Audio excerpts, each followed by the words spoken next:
Good afternoon, everyone. Welcome to the ESS Small Business COVID-19 Survival Panel presentation today. And today we're going to be talking about intellectual property commercialisation and crowdsource funding equity raising. The guest presenter we have today is Terry Hurlock, founder of Invention Pathways. How are you today, Terry? I'm fine, thank you. And you're lucky to catch me because I'm just out of hospital, as you know, but I'm back working again now, just briefly in the office. So there you go. Very good. You can't keep a good man down, can you? And Hopefully. I'll be making the other presentation today. Okay. And I'm the host. So Okay. if we have any questions, people watching on the live webinar, can you please type your questions into chat, and I will ask Terry the questions later in this presentation. Or if you're watching this webinar recording at another time that was more convenient to you, please send me an email, peter@essbiztools.com.au. I will pass the questions on to Terry Hurlock, get you the answers, and we will publish the question and the answers on our ESS Small Business website. Unfortunately, we've had a technical issue in organising a live feed on Facebook today, so we will be unable to do that, but we will try to list this recording onto Facebook subsequently. Intellectual property commercialisation is the subject that Terry Hurlock, founder of Invention Pathways, is going to talk to you today. I've known Terry for a long time, and I'm sure he's going to give you a great overview today on the whole concept of intellectual property. So Terry, you're on the screen now, and it's over to you. Thank you very much. Thank you, Peter, and thank you for the opportunity. And I look forward to hoping that this presentation is going to do some good for small business people and so forth who have good ideas, and sometimes they disappear into the wherever and we don't see them again. So let's hope this will encourage people who've got some good ideas. The COVID-19 thinking time is pretty good timing to get people thinking along the lines of what problems can we solve and so forth. And it's done a lot for that. Indeed, we've seen people in our office now who've actually taken the COVID-19 problems and issues that they're facing and come up with some new ideas already to solve problems that are associated with this bad virus. But let's give you a little bit of a background to how I can claim to be able to talk to you about inventions and patents and all that intellectual property stuff. Now, my background goes back to the 1965 area, very, very long time ago. When in London, I was being trained up as a manager in sales and business matters. Then I came to Adelaide with my family and continued the studies there. And the new thing came along at that time, which was marketing. And so I adopted marketing, and I became a marketing person in Adelaide. I then moved to Queensland because one of my sons got sick and we had to move to the tropics. And hey presto, in the tropics here, this is where my first interest in intellectual property began. And it began by somebody asking me a very simple question, which has never changed over the years. He said, I've got a good idea. What can I do with it? I think it's worth some money, but I'm not sure. I need somebody to tell me if it's worth taking it further, whether I should have it patented or whether I should claim something about this idea. And the chap was a chap by the name of Hans Selke. The idea that Hans was, he was an electrician. He came up with a switching device that enabled anybody who accidentally touched a live wire where this device would switch off the power. And indeed, you probably have one of these in your house right now. They're a PowerPoint thing that switches off the power if you accidentally touch a live wire. But years ago, when Hans had the original idea, he didn't know where to go and what to do with the idea that he had. And unfortunately, it's a failure. He lost the idea himself. Eventually, a manufacturer picked it up and went with it. And I always learned from that if you learn from your failures, then it was then my dedication to help small business and inventors to success with some of the ideas that they had. And since that time, we've seen many, many hundreds of inventions go through our office. And of course, we now have the company Invention Pathways, which hopefully will continue to greater things with Angelo Coco and people who, if you like, know about inventions and small business. So here we go. The first slide, of course, is the one that you might have now. And if I click on to the one there, that's us, and that's Invention Pathways. And this is a booklet that we can put out to prospective inventors, which is intellectual property at a glance. And it explains in reasonable detail the process you have if you've got a good idea, that how to claim that idea as yours, to make it officially yours, and hopefully turn it into a profit at a later time. Inside that manual, we have a little bit of explanation about Invention Pathways, how we work, who we are, and all of the people associated with us now, and it's quite a large organization, about who will help you with your idea and just what you might need with that to be successful. Because inventions, of course, are about solving problems, manufacturing the answer to manufacturing the item and getting it into the marketplace. That PowerPoint hasn't come up, Terry. Shall I, how do I press OK? Everything sees your purpose, storage space. Press, click on OK. Is it? I was in that one, number 2. The PowerPoint is showing up on the screen to us, Peter, quite clearly. Share, let's go up there.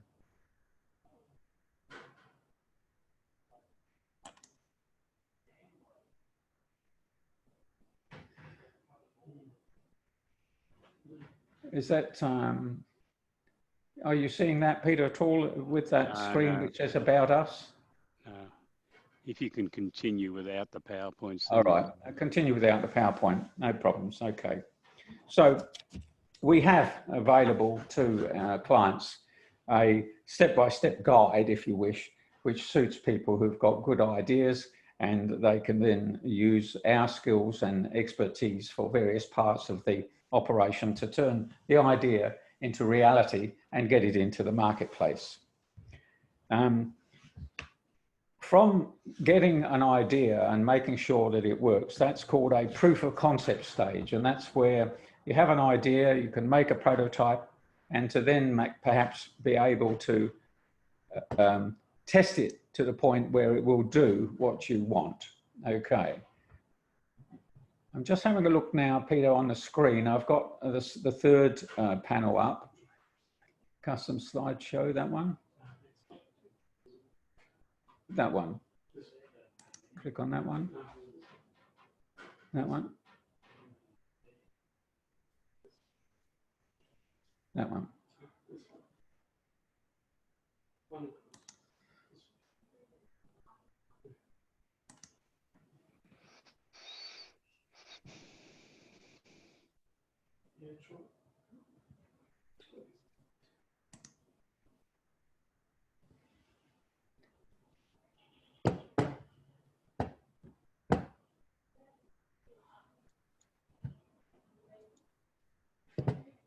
Peter, we're getting some strange things coming up on the screen, which I'm not sure whether or not it's,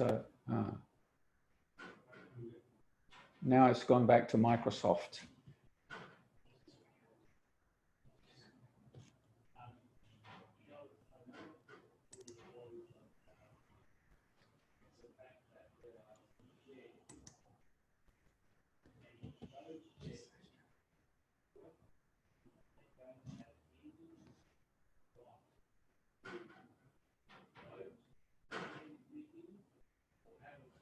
So we'll go back to the start. that one. Okay. Peter, can you hear me all right? Yeah, I can hear you and I can see you. And can you see the? Can you see me, or can you see the screen? I can't see the screen. In that case, then that's okay. I can't see the PowerPoints. Yeah. The PowerPoint. In that Yeah, case, I can see you. So if you can just continue, if that's possible, thanks. Yeah, no, that's fine. I can continue on. So that's all right. So I got to the stage where we have a business which in fact helps inventors through the stages that they're going to face off difficulties. And there are many difficulties facing inventors. And I think the one that's going to be most apparent to inventors when they start is the costs of making sure that the idea is registered as theirs, and also the costs of developing the idea to a point where it can be shown to be working and obtain the proof of concept stage. That is to say, being able to state to others that it does what you intended it to do. Most inventions start out with solving a problem, and solving a problem that you might see around you every day. So small business, and we're pleased to say, most small businesses come up with problems day by day, and they in turn then have an idea that they might need some assistance with in terms of manufacture or developing the idea to make sure that it is theirs. With intellectual property, there's quite a number of things that now are made just for people who've got a good idea and want to do something with it. The usual situation is patenting. And patenting is the exchange of an idea with the government where they say, yes, it's your idea, and they allow you to be officially registered as the owner of that idea for something usually up to 12 months, or further on, anything up to 20 years.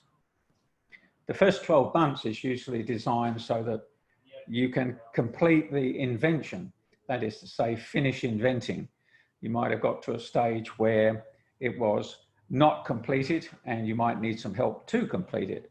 And so that's where we come in as a company, because we have at our fingertips experts on engineering, all sorts of engineering, to assist an inventor to bring his invention to a ready state, ready to go to, if you like, to impress somebody in its market.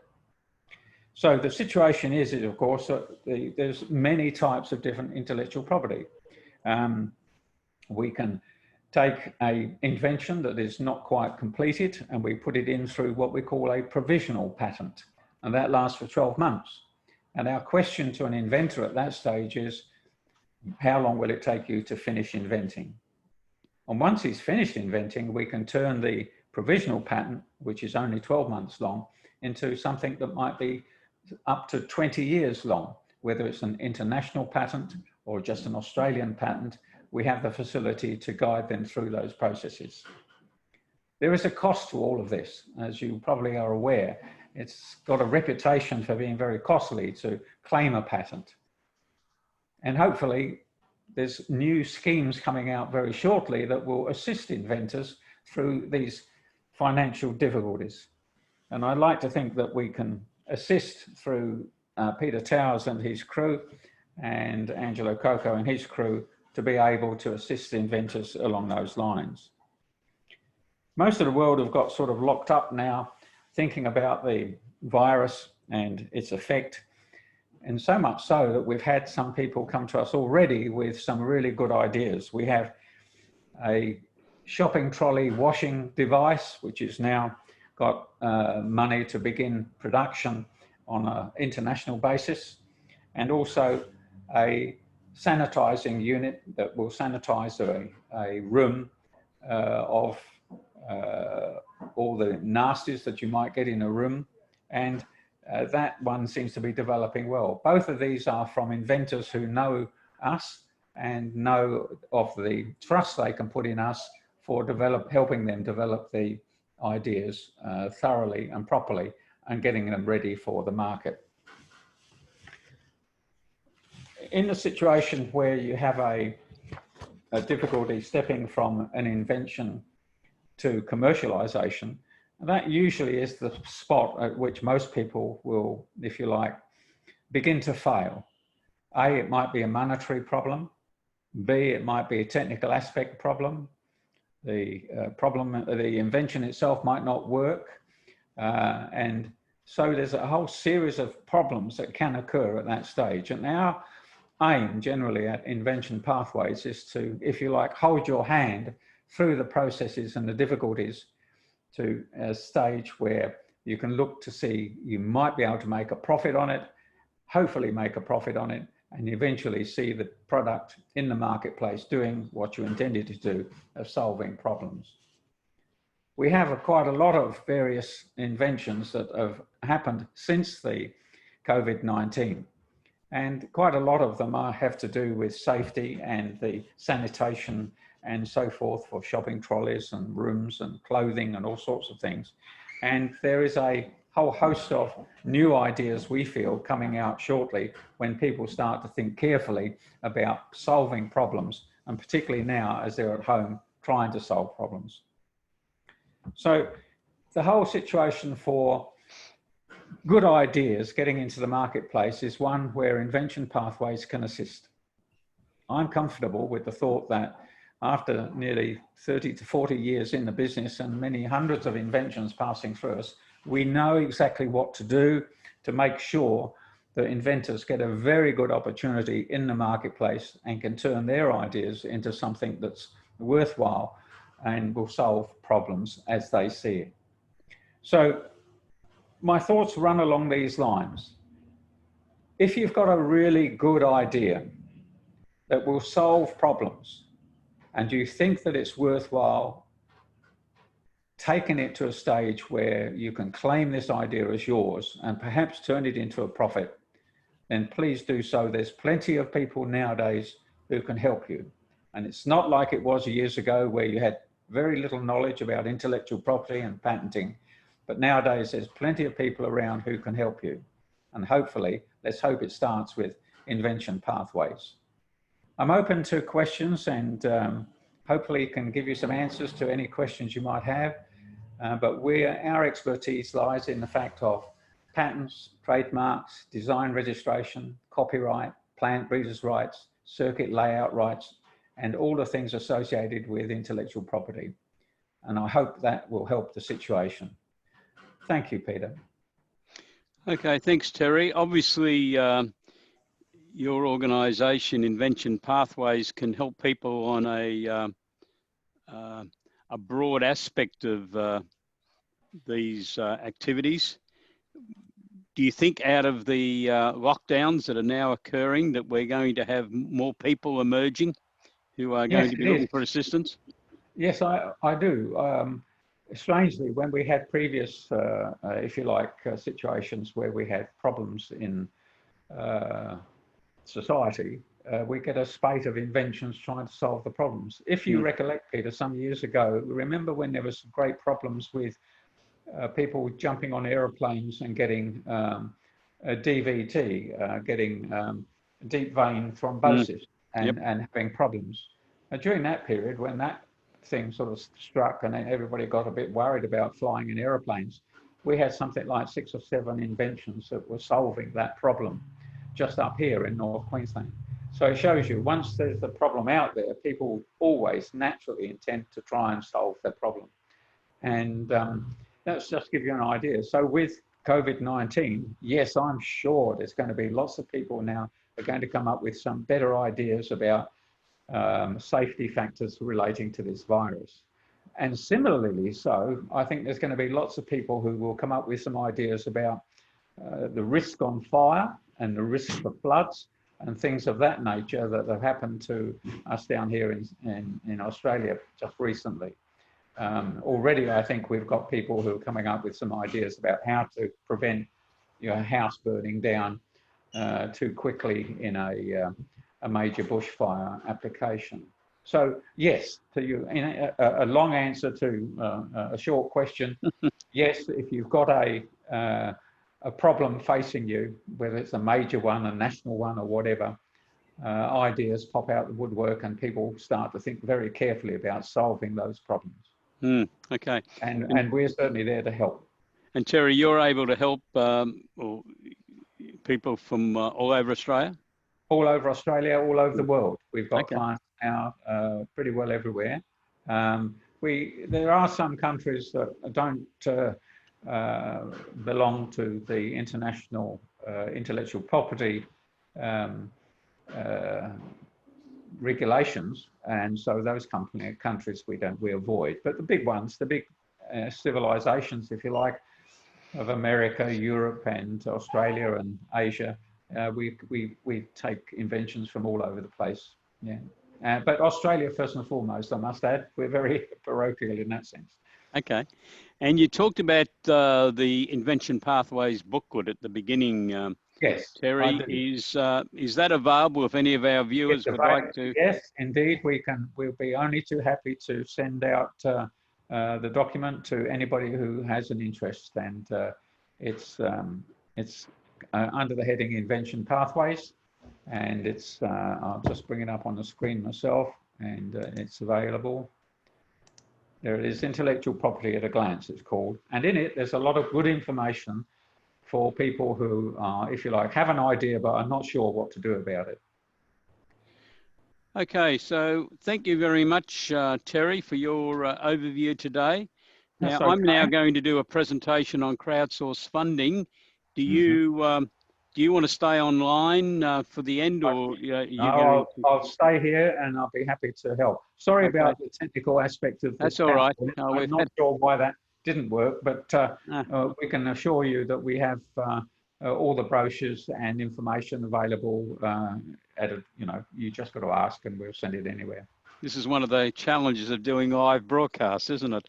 And it did work in our pre-launch show checking. So, but anyhow, I think you got the message across okay. Okay. And what we might do, if we can, Terry, is get a copy of your PowerPoint slides sent to us, and we will make them available to interested people when they get their... I'll arrange that, and the booklet is available for people if they want one posted out or emailed out. No problems at all. Thank you very much. So thank you, Terry, and I will now proceed. So I'll just take the screen back. Okay. And we will continue on. Okay, thank you, Peter. Thanks, Terry. Thank you for the opportunity. Thank you very much. Crowdsourced funding equity raising is a presentation that I'm now going to make to you. Significant opportunities are now available for private companies to raise capital. Terry mentioned that he started off in marketing and then in he could see the thing, but raising of capital and marketing, etc. back in 1965. Well, it was very difficult to raise capital for private companies back in 1965, but it's far better today. In fact, you can raise capital for a private company without having to produce a prospectus.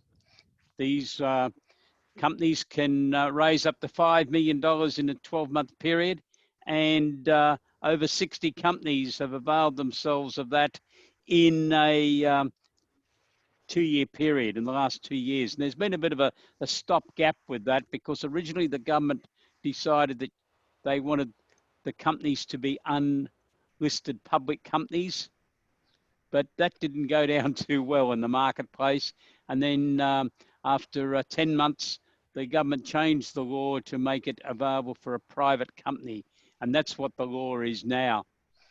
And one of the consequences of COVID-19, I believe, is that banks are going to be fairly difficult to deal with from 1 October onwards. The banks have outlaid substantial sums of money in the last 6 months to the small business, medium-sized enterprise area.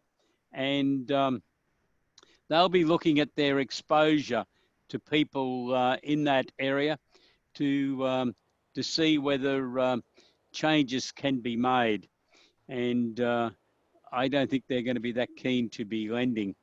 So crowdsourced funding will come into play, because you can utilize it without having to offer security. Now, that's a great thing for a small business. You go and try and borrow $100,000, the bank normally wants a security. Where you can get up to $5 million utilising crowdsourced funding, equity raising from the public without offering any security. There's no personal guarantees have to be offered like there is with loans, and there's definitely no monthly repayments of principal and interest. Admittedly, you're going to allocate a percentage of your company to these investors. So what's the requirements? Your company's annual turnover, and your group of companies, if you have more than one company in a group, the turnover has to be under $25 million. The value of gross assets has to be less than $25 million. And the company cannot be listed on a stock exchange anywhere in the world. So they're not very onerous, are they? Annual turnover 25 million, that means a significant number of Australian small companies and SMEs. Gross value of assets under 25 million and not listed on a stock exchange. The company then needs 2 directors. Normally for a private company, you only need 1 director, but you must have 2 directors if you're going to utilise crowdsourced funding. So I think this represents a great opportunity for SMEs. There's a material shift happening in business ownership all around the Western world at present that's really been led by crowdsourced funding. Unfortunately, Australia's playing catch up. Whilst we only had the first legislation for crowdsourced funding equity raising introduced about 2 years ago, countries like the UK, USA, Canada, New Zealand have had this for the last 7 to 10 years. So they're well advanced. In fact, in the UK, crowdsourced funding equity raising is one of the biggest segments of funding for SME businesses in the total UK market, and it's quite big in USA as well. Australia's playing catch up, I've already said that, so crowdsourced funding really flips the old capital markets model on its head. You know, prior to this, basically if you wanted to raise capital, you had to produce a prospectus, you had to issue a whole stack of documentation to do an initial public offer on the stock exchange. That's no longer required. You could have utilised Section 708 of the Corporations Act, which allowed $2 million to be raised in a 12-month period, but from no more than 20 investors.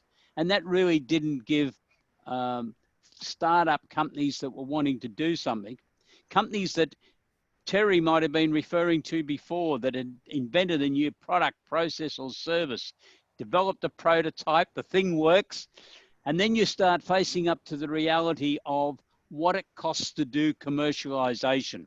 Terry referred to that earlier and said this is where deals can come unstuck. And a lot of the reason they come unstuck is the magnitude of the sum of money that it's going to cost to commercialize. In fact, the Australian government has a special grant program. There's up to $1 million on a 50% basis to help companies commercialize their invention. It's called accelerating commercialization. That's how important the government thinks it is. So that's saying a company might need $2 million to get their product into the marketplace. And do you know that somewhere around 6 to 10 companies per month get that full $1 million grant from the government?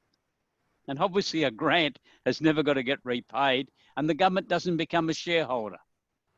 So it's a great deal for companies, and that's one of the aspects. And I'm going to be talking about that in this webinar series in a few weeks' time, utilizing accelerating commercialization.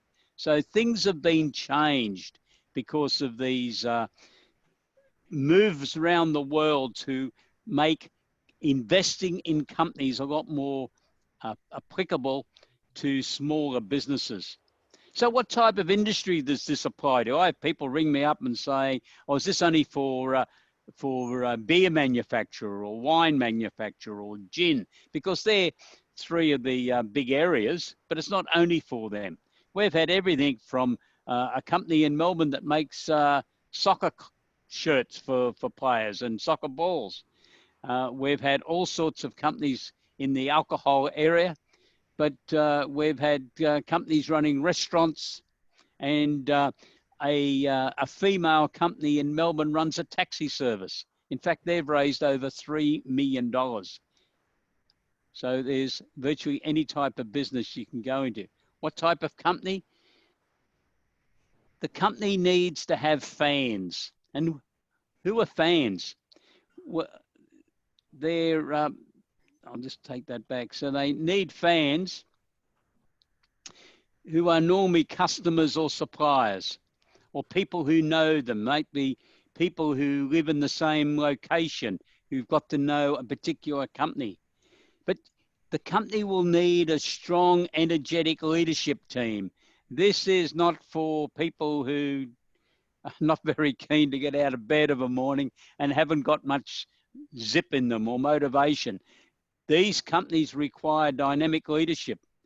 And they don't all have to be young, of course. Some of the people who have raised capital have been on the older side, but they've brought that vigor and enthusiasm into play. And that's what you will need if you wish to go down this path.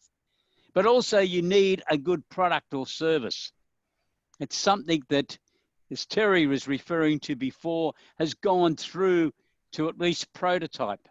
It might not have been proven yet. That might be the reason you're trying to raise the capital.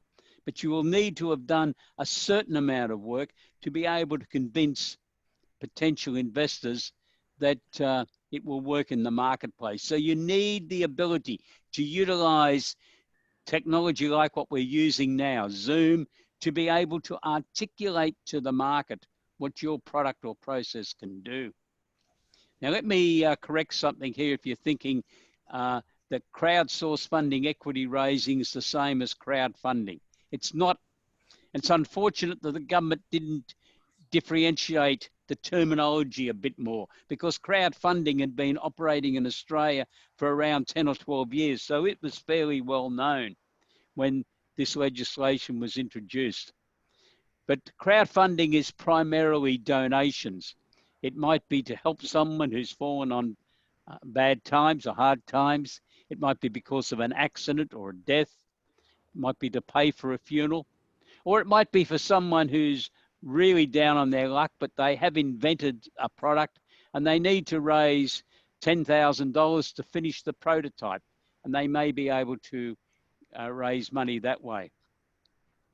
So it could be a contribution to a product development. But crowdsource funding equity raising, the theme that I'm talking to you today about, is for the purchase of shares in a company. You are an investor in a company. Same as you would go to the stock exchange and buy a share. There is a process where you can buy a share in a crowdsource funding company. But you don't just go to the company and buy the share. You have to purchase the shares or make your investment through organisations which have been appointed by the Australian Security Investment Commission, who are known as crowdsource funding intermediaries. They have special licenses, but more about them in a moment. So the investor becomes a shareholder, and the crowdsource funding shareholder has the same rights and privileges as any other shareholder in that company. There can be no differentiation against a crowdsource funding equity shareholder. So the investors, there is a limit on the amount of investment that a retail investor can make. That is $10,000 in a 12-month period per company. The government is keen to make sure that there is a investment diversification going on with investors. So you don't go and put $50,000 into one company, because no one is able to give you a guarantee of success in any corporation, whether they're listed on the Australian Stock Exchange or they're a company that's raising money utilising crowdsource funding. Sure, the company directors, their advisors, the crowdsource funding intermediaries are all going to work as hard as they can to try to make sure that the company has in place appropriate infrastructure, has a sound leadership team, has a good accountant who can produce the financial data, has a CEO who understands the role and can lead the company. but unfortunately, failure can still occur. So the government doesn't want to encourage people to go out and put all of their life savings into one company. And that's why the $10,000 limit. Incidentally, the average across Australia, there's been 38,000 retail investors invest so far in these companies in Australia. The average investment is just over $1,000. Some people have invested $10,000, but some people have only invested $50 or $100 in a company. There's no limit for sophisticated investors. So if a person has a certificate from their accountant that they are a sophisticated investor, that means they have a net worth of $2.5 million, or for the last 2 years, they have earned income, taxable income in excess of $250,000 per annum. They can be deemed a sophisticated investor, and that basically means the government doesn't go out of its way to protect them. So if they want to come and invest $150,000 into a crowdsourced funding company, they can do that, and they don't get any special protection. Investors receive share certificates, so that's your proof of your ownership in the company. So how does it work? And there's one thing I realized when I started going through this that I meant to include. I'm referring to a company all along, but currently you might be in a partnership. You can convert your partnership into a company if you have a good product. And it doesn't have to be an invention. I've tied some of my comments today because I knew I was following Terry Hurlock. Yeah, your business could be a corner store. It could be a steel manufacturing or steel fabrication business. So it could be any type of business, but because Terry's been with us today and talking about intellectual property, I've tended to make some of my comments directed at people who have been inventing products or services. The company will need a business plan. In most cases, a private company will probably need to talk to their accountant about that. And if your accountant cannot do that because they're too busy, you can contact us and we can organise that for you. You need budgets and cash flow forecasts for at least the next 3 years, because the leadership team and the directors need to be able to paint a picture. This is where we think we are going. And if we can raise $1 million or $5 million from investors, this is what we believe we can achieve. This is what we're going to do with the money. You have to identify that. Companies need market research. Terry mentioned market research before. When I first met Terry a long time ago, he was a marketing consultant, but was developing his interest in intellectual property. So we need to go back to that market research, which is very important. And out of that comes a marketing plan, and these days, a social media plan. It's very difficult to believe that a company is going to be able to successfully raise capital as a crowdsourced funding, equity raising company, unless you have a very good social media strategy, utilizing LinkedIn, Facebook, Twitter, and some of the other social media packages, especially some of the others that might be targeted at your market, your fans. And some of these apply to some of the younger generation, and you can get advice on that, or you probably already know which social media platforms are most of interest to your fans or your customers. You need to identify your initial directors, and it mightn't be the directors that you've had in the past, and you might need to expand. The government minimum is 2 for a crowdsourced funding company, but you can have 6 if you want to. You can have any number. But you need to make sure that you are bringing in some people with real business experience. So you probably need someone with an accounting background and perhaps a legal background. And depending on what industry your company is in, you may need an expert in that industry to give the impression to potential investors that your board of directors has broad knowledge about your industry and therefore how your company can operate in that industry. That is very important. And also the leadership team. currently, you may have a general manager and an internal bookkeeper. You're relying on an external accounting firm to undertake your accounting role. You may or may not have a marketing manager and a sales manager. You need to look at those positions and perhaps identify that if you are able to raise a sum of capital, you are able to then justify the employment of some more in-house people.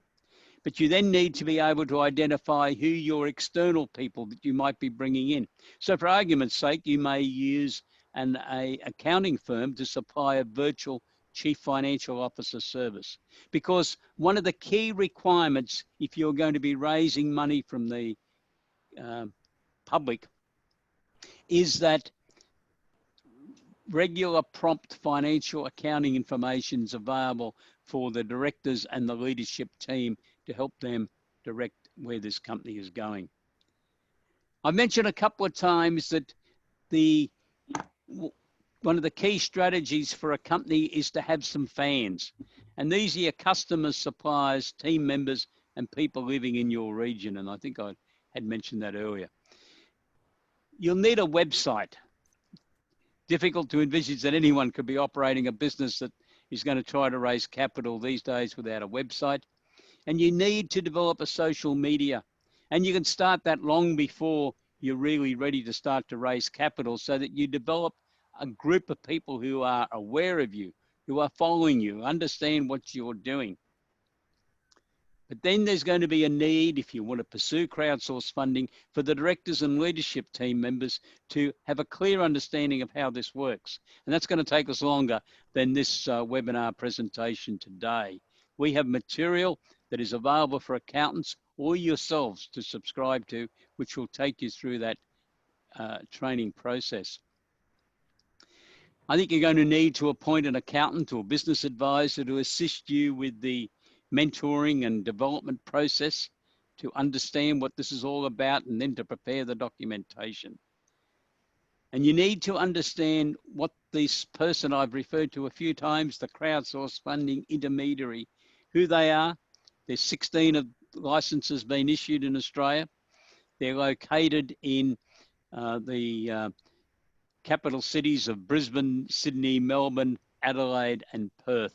That's where they operate from, the various businesses. 2 of them also are based in New Zealand. So you need to understand their legal role, responsibilities, duties, and powers. And they do have significant powers because they are basically the representatives of the Australian Security Investment Commission. And they decide whether your company has met the requirements. And that is primarily contained within the crowdsourced funding offer document, which is a sort of prospectus, but it doesn't cost anywhere near what a prospectus to do an initial public offer costs. So what's the timetable? How quick can you get your money? Someone rang me the other day, and I think he thought he could get it in a couple of weeks. I said, no, unfortunately, it takes a bit longer than that. So what's the timetable? It might take you 2 to 3 months to get organized with the required documentation. You might be talking to Terry or some of his colleagues at Invention Pathways, and they're talking to you about sorting out a patent. That's a good idea to get that sorted out before you start publicizing things. And Terry and his colleagues, Angelo, can talk to you about that.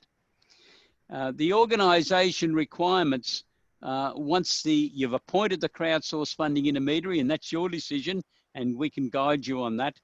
You can pick whichever one of the 16 firms. You only appoint one at a time. But there's normally a period of 4 to 6 weeks before the capital raising starts where they want to work closely with you. And the maximum period for the capital raise is set by the legislation at 90 days. Now, that's the maximum period, but I always recommend take the maximum. If you raise your targeted capital, and you can set your minimum and your maximum, or you can just set one figure if you want to. Once you've raised it, that is the end, and you are able to get your hands on the money a lot quicker than 90 days. But I think it's always prudent to give yourself the maximum time period. All investors have to deal with the intermediary. So your favorite aunt just cannot walk in and give you $100 cash and say, there's to buy some shares. The legislation requires her to go onto the internet, onto the intermediary's website, identify that she wants to invest in your company, and then she's able to transact the deal. The key requirement is there is a document that the potential investor has to indicate that they are aware of, that they've read, and that's the investment warning, which is really alerting people that they can lose money in these types of things. So you pay the money to the crowdsource funding. The intermediary then holds the money until the capital has been raised, and then if the minimum subscription is not reached, all money must be refunded. So that's a disaster, and no one's very happy with that, but it does happen occasionally. So how does this all fit in? You may have developed a new product, process, or service, or your company may be an established business. You have identified a need for some additional funding to get the business to grow. Your bank may not be very interested. This could be one of the ways of raising capital for your business. It's not easy. Nothing's easy in this world, but people who've done it believe it's worth the effort. The decision is yours. Do you want to continue to struggle, and especially in this or hopefully post-COVID-19 period, hoping that banks will help you? Or do you want to get out and raise some money now because you've got a great idea for what you can do in your business? And do you want to participate in an innovative way of raising capital in Australia? If you're interested, you can contact us and I'll be happy to talk to you, or we will refer you to one of our subscribing accountancy firms that are situated all over Australia that you can go and talk to. So that's the update on crowdsource funding. I hope that creates some interest. It's there, it works, and it's very viable, and it's available for private companies. And I'm astounded at the number of people who still contact me and say, is that fair income? Can we really use that way? Can we just raise money? You can, but there are rules and you've got to abide by them. But if you're dealing with an accountant who's using our material, they are familiar with the process, and obviously the crowdsource funding intermediaries are very experienced in what's to be done. I now want to give you a quick update on COVID-19 news, because that's the real purpose of these webinars. Just a reminder that JobKeeper, the determination of the requirement to continue, or possibility to continue with JobKeeper from 1 October, is now going to be assessed on the businesses trading for the 3-month period end of September. Businesses have to have had a drop in turnover in that 3-month period, September 2020, as compared to the 3 months, September 2019.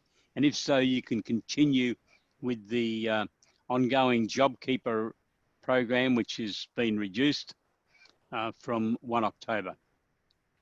A reminder that the coronavirus SME guarantee loans, which are 50% guaranteed by the Australian government, are continuing. The amount at present is $250,000 loan, which has to be for working capital purposes. That concludes at the 30th of September, but then a new loan program starts of up to $1 million. And that goes through to June 2021. That's for a 5-year period, low interest rates. You secure the loans from a bank or other financial organisation, and that money has been made available by the federal government and the Reserve Bank. The reduced JobKeeper payments that apply from 1 October were passed by the Senate last night and are now in operation. So that means that from 1 October, the JobKeeper payment for someone working more than 20 hours per week will be $1,200 per fortnight until the end of December. And for someone working less than 20 hours per week, that payment's going to be $750 per fortnight until the end of December.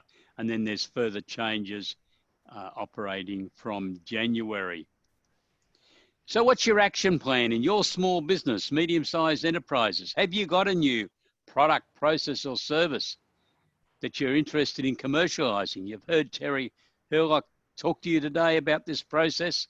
His organization can assist you going through the various requirements that are available. So you can contact Terry, and we will have his contact details in the material that we are going to send to you if you're watching this today, or it will be in the webinar recording. You might also want to understand more about crowdsourced funding equity raising. That might be part of your action plan, that you're seriously going to look at the concept of raising capital. Don't rush into it, think about it. But I think for a lot of businesses, it's a great way to get yourself properly established.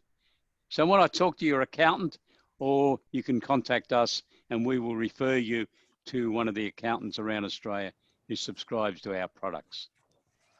So ESS Small Business, we're here to assist SMEs. We've got a range of products which I'm putting up on the screen at present. These materials are all available from our subscribing accountants, and we're promoting them here so that SMEs understand that, and you can either deal with ESS Small Business or talk to your accountants and suggest to them they should be subscribing to ESS BIZTOOLS so that they've got these products and services available so that they can deal direct with you. So why not visit us? You can visit our website to have a look at the material, esssmallbusiness.com.au, and see what's available. Our next webinar in this series is on Wednesday, the 16th of September at 12 noon AEST. The presenters are Andrew Geddes, the former chair of Green Cross Limited, and a well-known accountant, mentor and trainer. Andrew is going to talk about the business issues confronting businesses because of COVID-19 coronavirus. And I'm sure you will find that very interesting. The other speaker with Andrew is Matt Vitale, who's the joint founder and joint managing director of BIZTOOLS, a Melbourne-based crowdsourced funding intermediary. And Matt's partner has been in the office that Terry's talking from today and given an overview of crowdsourced funding. BIZTOOLS, the most successful intermediary operating in Australia at present. So I'm sure that if you've got any sort of interest at all in crowdsourced funding equity raising, you really should be watching that webinar to hear Matt Vitale give his overview of crowdsourced funding, a great fundraising tool to assist businesses survive COVID-19. And that's on in 2 weeks' time.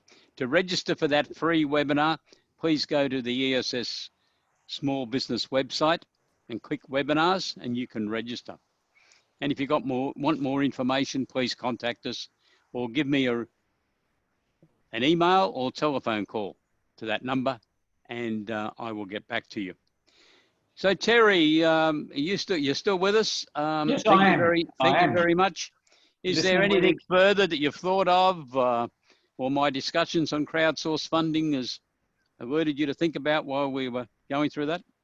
I think the opportunities for crowdfunding and the sort of services that you provide fit in very, very well with commercialization for inventors.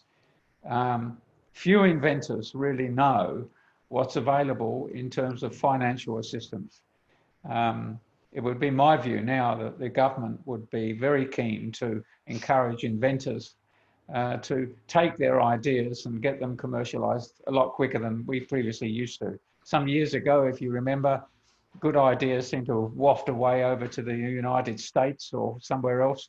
We never seem to develop them ourselves. Mm. But now I think it's the opportunity for us to do that with the added interest of increasing the manufacturing sector for Australia. And I think that's a very timely point. So I think if the funds are available through you, Peter, then I think it's going to be a really good opportunity for inventors to take the opportunity to step forward into the marketplace. Okay, well, thank you very much for your time today, Terry. You're very welcome. Thank you, and stay safe to you, and get over your injuries. And Yeah. I do thank you for making the time today. So we're just going to go back and just Okay. finish off. Thank you, Peter. Thank you. So to everyone watching this webinar, please stay safe. Now is the time to be planning your business revival strategies. I honestly believe we will get out of this problem in 2020-21, but you really need to be thinking about it now and planning your strategies and working out where you're headed. We are thinking of you if you're located in Victoria. You've got a very difficult set of circumstances down there. Must be very difficult for businesses and for accountancy firms. So all we can do is wish you every success. If there's anything that you require that you think we can supply to you, please contact me and I'll see what we can do. If you have any questions in any aspect of business management, intellectual property development as outlined by Terry Hurlock to you today, capital raising for private companies utilising crowdsource funding, or the other new company structure that the Australian government has introduced called early stage innovation companies, that we will be running a special presentation in this webinar series in a few weeks' time. Please don't hesitate to contact us. Have a great day. And once again, Terry, thank you very much for your participation today. Thank you, Peter. Most interesting. Thank you, and good day to everyone. Bye-bye. Good day. Bye-bye. And I hope there's Terry back again as I'm just closing down. So thank you very much. See you, Terry. Bye-bye. See you later, Peter.